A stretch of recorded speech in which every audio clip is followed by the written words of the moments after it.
Christian Bale is the most intense actor Hollywood has ever produced. But it doesn't matter if he's playing Batman, a Wall Street psychopath, or a vice president.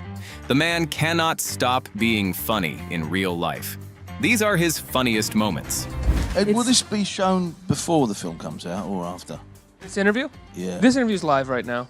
Oh, is it? Yeah. Oh, hello. When you sign on to play a professional fighter, you're expected to ask about the training before anything else. Naturally, Christian said yes first and did the math later. And when one interviewer asked about the sacrifice involved, his honest answer caught the whole room off guard. When you accepted to take this role, did you think twice about accepting it because of the physical sacrifice you had to do? And is there any sort of thing that you wouldn't do to yourself? I mean, in honesty, I just liked the character, and then it wasn't until a little bit later I went, oh, he's welterweight, isn't he? Oh, he's a crackhead. How many fat crackheads do you see? I mean, and then realized that that's what I'd have to do. Every Hollywood story has to start somewhere. Christian spent most of his early life in England, and when he eventually moved to Los Angeles to chase his career, the culture shock hit him harder than he expected, especially when it came to visiting his new American friends. What I found was I did hate it for the first year or two. I really did. Why?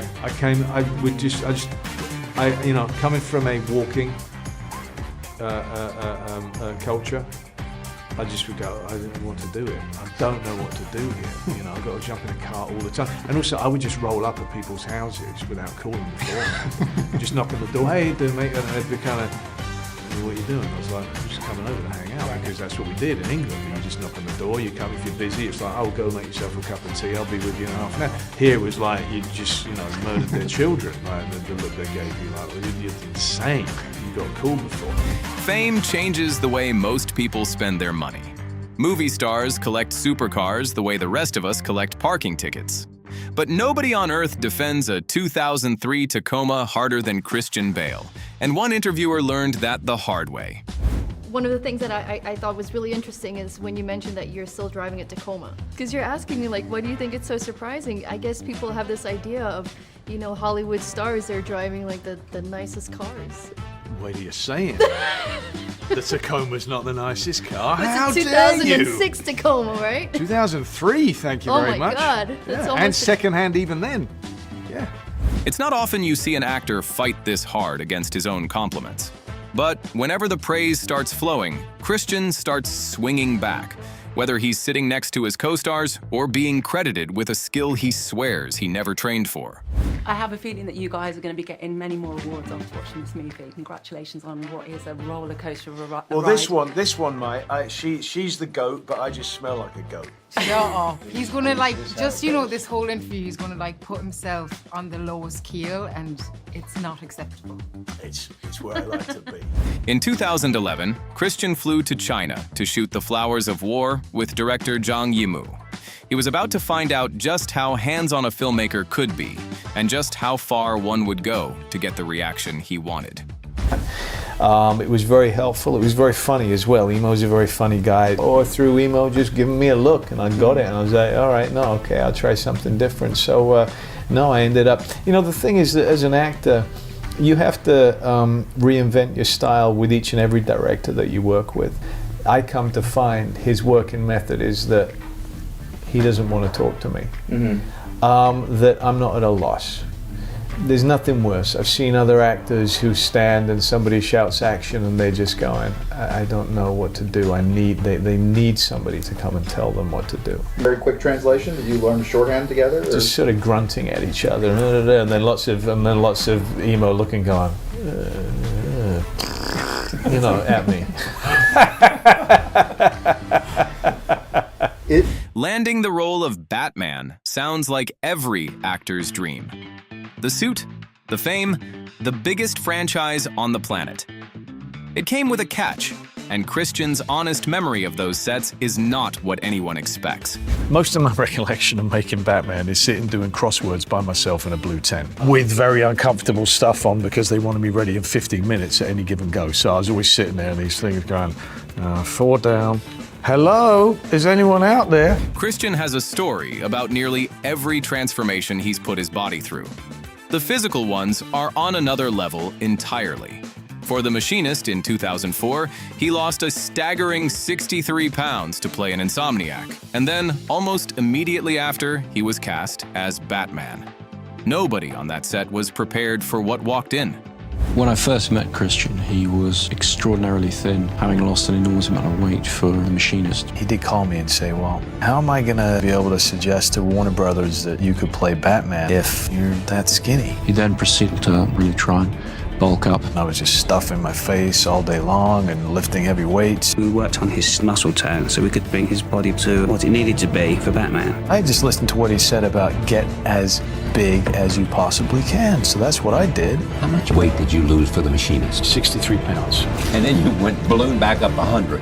Yeah, and eventually went up to like 220 pounds. Christian showed extraordinary levels of self-discipline and dedication to the role. What was the timeline? About 5 months. It really was. It was a very tight schedule, but I just about managed it before we started filming. Now I know why you chose him. Exactly. It's all there. The weight always came off eventually. The death threats over American Psycho, those Christian had to handle his own way. The film was so controversial that strangers promised to do him harm, and his response to one very specific warning tells you everything about the man.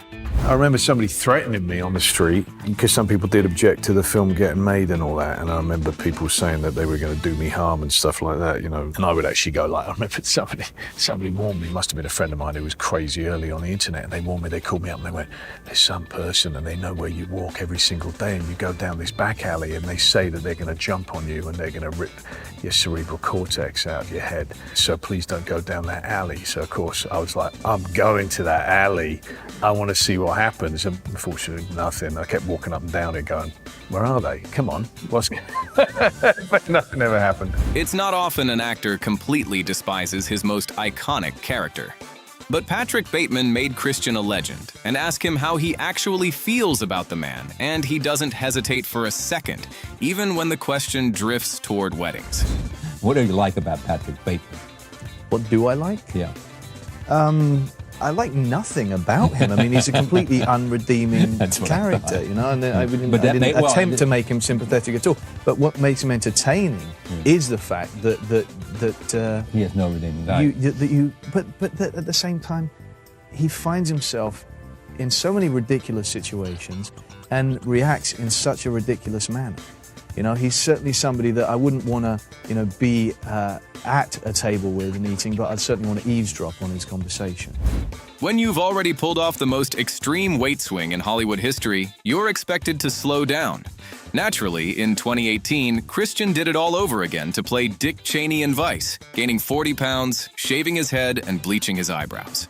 The people around him never stood a chance. Can I ask you, Gail did mention that you do look a little bit different than last time. I do look a little bit different. She walked straight past me going, where's Christian? I was like, hi, I'm over here, Gail. I know that I felt foolish. So we can say it. You ready for the holidays, though?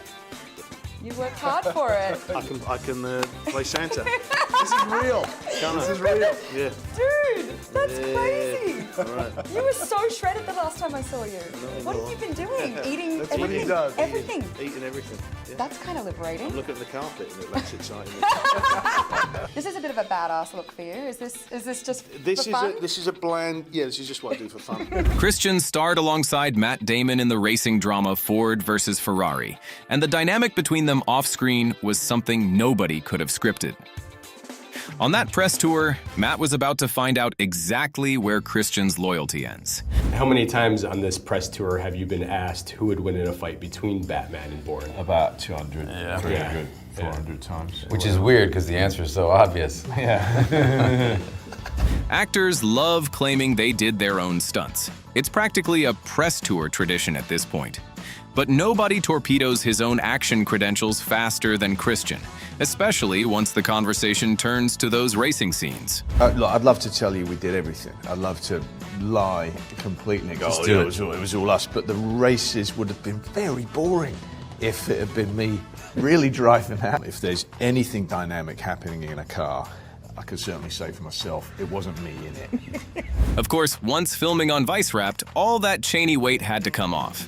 Let's just say Christian's diet plan will never be printed in a fitness book. Well, how did you lose that 40 pounds so quickly? Go to bed hungry, be miserable, and just eat your children's leftovers. When a host hands you a live promo read, you're expected to smile and stick to the card. Naturally, when Christian appeared on The Late Late Show in 2002, he treated the script as a suggestion, and the personality test that followed went no better. Oh, can you do us a favor? Look into camera 3 and say, I'm Christian Bale, and you're watching Late Late Show here on CBS. I'm Christian Bale, and I'm sucking corporate right now.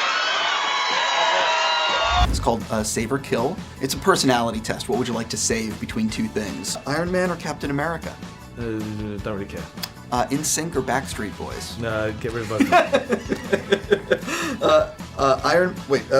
Twilight or 50 Shades of Grey? No idea. No interest in either.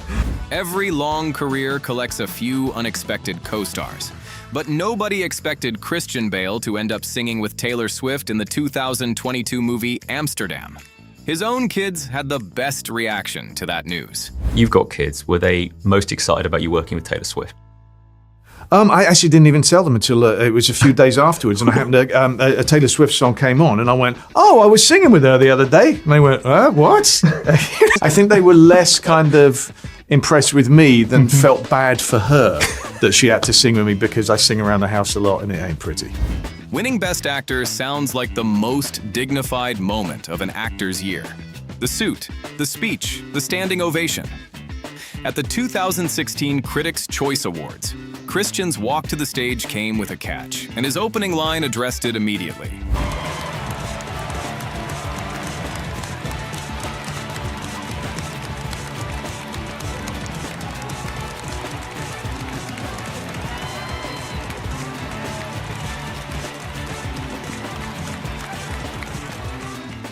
Thank you so much. That was just a lovely make-out session with my wife and with Adam and with Charles as well. We all really got to know each other very well. Playing a real person can land you in trouble long after the cameras stop. And after Vice came out, Dick Cheney himself passed along a message for Christian, delivered through the most unlikely channel imaginable. Do you think Dick Cheney ever saw Vice?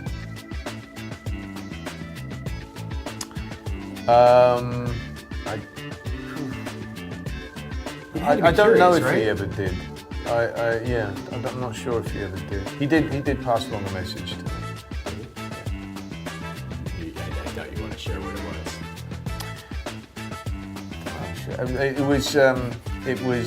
He was talking, strangely enough, it was through my son's school, that one of the mums knew something. She was at a party that he was at, and she said, "Oh, I'm going to be seeing Christian tomorrow. What are you going to say to him?" And he said, "Tell me he's a dick." And I went, at least he's got a sense of humour. And she said, "No, there is no humour to that whatsoever."